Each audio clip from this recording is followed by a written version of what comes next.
20वीं सदी के संतों में नीम करोली बाबा का नाम प्रमुख संतों में आता है।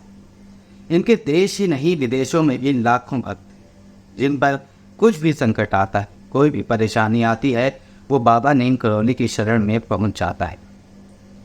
उनके जाने के बाद आज भी भक्त बाबा के आश्रम में पहुंचकर अपनी पीड़ा बताते, उनका समाधान पाते।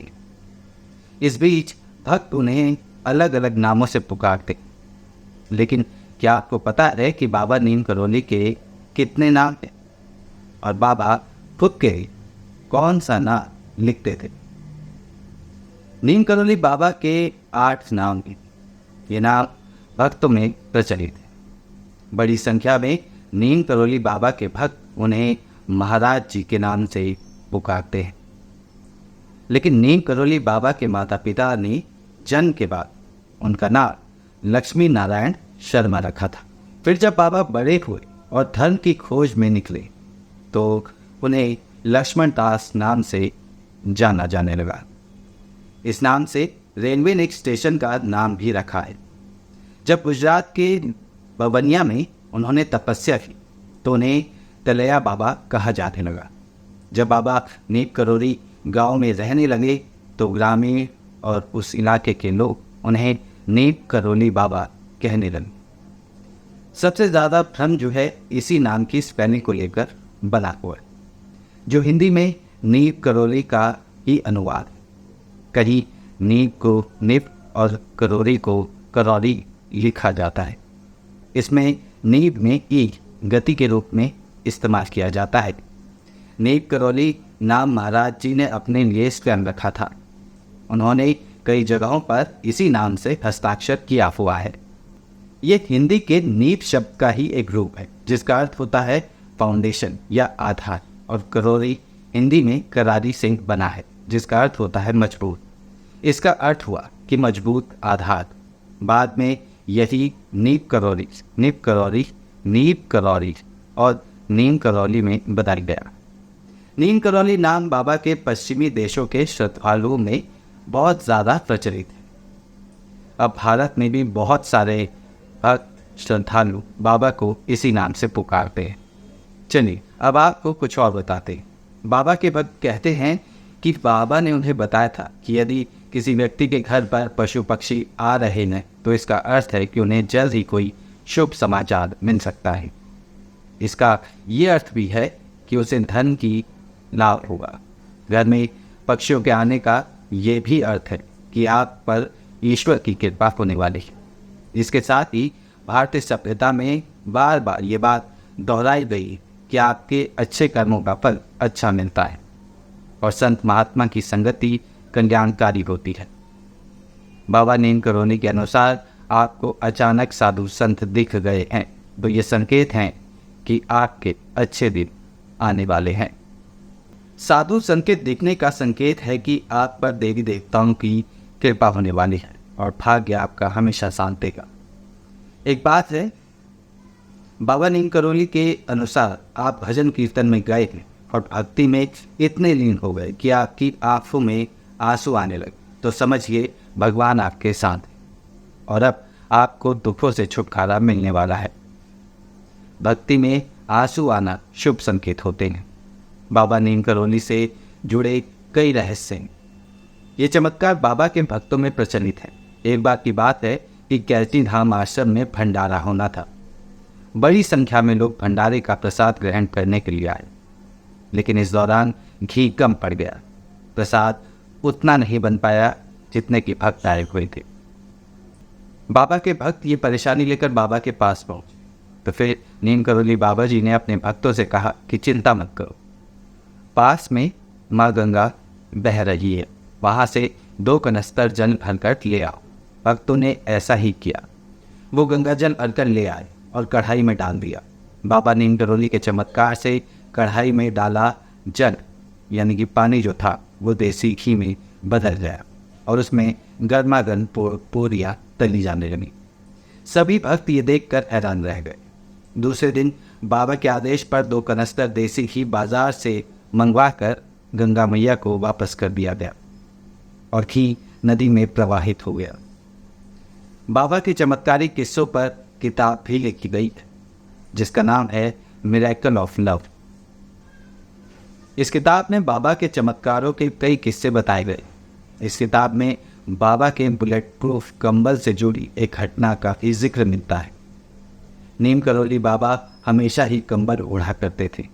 आपने इंटरनेट पर बाबा की जितनी भी तस्वीरें देखी होंगी उनमें से अधिकतम 60 से 70% वो तस्वीरें होंगी जिसमें बाबा ने कंबल ओढ़ रखा होगा।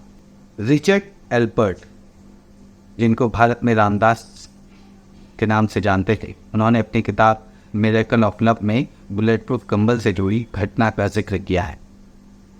रिचर्ड ने बताया कि बाबा कई भक्तों में एक बुजुर्ग दंपत्ति भी थे जो कि फतेहगढ़ के रहने वाले थे।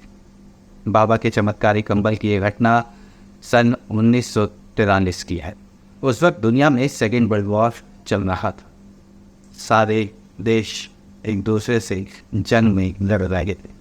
अंग्रेज यानी कि ब्रिटिशर्स जो कि हम पर राज कर रहे थे उस पर, उनमें उनकी जो सेना थी उसमें भारतीय सेना के सिपाही भी सेकेंड वर्ल्ड वॉर में हिस्सा ले रहे थे। एक दिन बाबा अचानक बुजुर्ग दंपत्ति के घर पर पहुंच जाते हैं। इसके बाद बाबा ने कहा कि वो रात में यहीं रुकेंगे। बाबा की बात सुनकर दंपत्ति भक्त बहुत खुश हुए, लेकिन बुजुर्ग दंपत्ति गरीब थे और वो सोचने लगे कि अगर बाबा रुके तो उनका सत्कार और सेवा कैसे की जाएगी, उनके पास तो पैसे ही नहीं हैं। दंपत्ति के पास उस समय जो कुछ भी बन पड़ा उन्होंने उस समय बाबा को दिया और उनका सत्कार किया। भोजन के बाद उन्होंने बाबा के लिए सोने के लिए एक चारपाई बिछाई और ओढ़ने के लिए बाबा को एक कंबल दिया जिसे ओढ़कर बाबा सो गए। इसके बाद बुजुर्ग दंपत्ति भी बाबा की चारपाई के पास ही सो गए। छोटा सा घर था, एक ही कमरा, जिसमें बाबा और उनके दोनों भक्त सो गए। रात हुई, बाबा नींद में थे, सो रहे थे। ऐसे में किस करहाने की आवाज़ आने लगी, जैसे उन्हें कोई मार रहा है। दंपति सोचने लगे कि बाबा को आखिर क्या हो गया। जैसे तैसे रात बीती, सुबह हो। बाबा ने सुबह कंबल जो उन्होंने रात में लपेटा हुआ था से तय मारी और बुजुर्ग दंपति को सौंप दिया और कहा कि इसे ले जाकर माँ गंगा में प्रवाहित कर देना, लेकिन इसे खोल कर मत देना वरना मुसीबत आ जाए। बाबा ने यह भी कहा कि आप चिंता न करें, आपका बेटा महीने भर के अंदर लौट आए। दंपति भी बाबा की कई बातों का पालन करते और चादर को ले जाकर उन्होंने गंगा जल में माँ गंगा में प्रवाहित कर दिया। लपेटे हुए कंबल को ले जाते हुए दंपति को लगा कि जैसे वो भारी हो रहा है, उसके अंदर लोहे का कुछ सामान है। लेकिन बाबा ने तो नहीं सिर्फ कंबल दिया था, लेकिन बाबा ने यह भी कहा था कि इस कंबल को खोल कर मत देखना। इसलिए दंपति ने उसे बिना खोले वैसे ही नदी में प्रवाहित कर दिया। बाबा के कहे अनुसार 1 महीने बाद बुजुर्ग दंपति का बेटा बर्मा फ्रंट से लौट कर घर आ गया। ये दंपति का इकलौता बेटा था जो कि ब्रिटिश फौज में सैनिक था और दूसरे विश्व युद्ध के समय बर्मा फ्रंट पर तैनात था। बेटे को घर पर देखकर बुजुर्ग दंपति की खुशी का ठिकाना नहीं रहा, लेकिन बेटे ने अपने माता पिता को ऐसी घटना के बारे में बताया जिसे सुनकर वो हैरान रह गए। बेटे ने कहा, लगभग 1 महीने पहले एक दिन वो दुश्मन की फौज के बीच घिर गए। रात भर गोलीबारी खोज गए।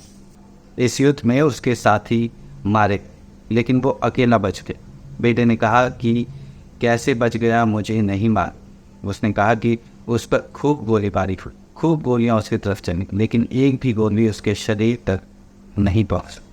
रात भर वो जापानी दुश्मनों के बीच लड़ता रहा और जीवित बच गए। इसके बाद सुबह ब्रिटिश फौज की और टुकड़ियां आई। दरअसल ये वही रात थी जिस रात नीम करौली बाबा बुजुर्ग दंपति के घर पर आए हुए थे और रुके हुए। बुजुर्ग दंपति की आंखें भर आई, उनका बेटा सकुशल घर वापस आ गया था। साथ ही दंपति बाबा के चमत्कार को भी समझ गए। तो क्या उस कंबल में वो तमाम गोलियां थी जो उस लड़के पर चली थी? जी हाँ, ऐसा ही कुछ था। तभी तो बाबा रात भर कराहते रहे, उस लड़के की पीड़ा सहते रहे और अपने भक्तों के लिए चमत्कार करते रहे। अपनी किताब मिरेकल ऑफ लव में रिचर्ड एल्बर्ट ने इस कंबल को बुलेट प्रूफ कंबल कहा है। आज भी कैची धाम में बाबा के भक्त कंबल चढ़ाते हैं। बाबा खुद भी हमेशा कंबल उड़ा करते थे। ऐसा ही एक और किस्सा और चमत्कार आप सभी ने सुना होगा। बाबा गंगा मैया के दर्शन के लिए टुंडला से फर्रुखाबाद जाने वाली ट्रेन के फर्स्ट क्लास में यात्रा कर रहे थे। तभी टिकट निरीक्षक ने उन्हें बेइज्जत करके रास्ते में ही ट्रेन से उतार दिया। बाबा भी बिना विरोध किए उतर गए। एक नीम के पेड़ के नीचे जा बैठे। उन्होंने अपना चिमटा वही ज़मीन में गाड़ दिया। लेकिन उनके उतरते ही ट्रेन वहीं की वहीं रुकी रह गई। लाख कोशिशों के बाद भी ट्रेन को चलता ना देख ट्रेन के गार्ड, ड्राइवर, टिकट कलेक्टर सभी को आभास हुआ कि उन्होंने बाबा को उतार कर बहुत बड़ी गलती कर दी। ट्रेन में बैठे लोग और ये सभी बाबा के पास पहुंचते हैं, क्षमा मांगते हैं, उन्हें मनाते हैं और फिर वापस ट्रेन में बैठाते हैं। जैसे ही बाबा ट्रेन में बैठते हैं चमत्कार होता है और ट्रेन चलने लगती है।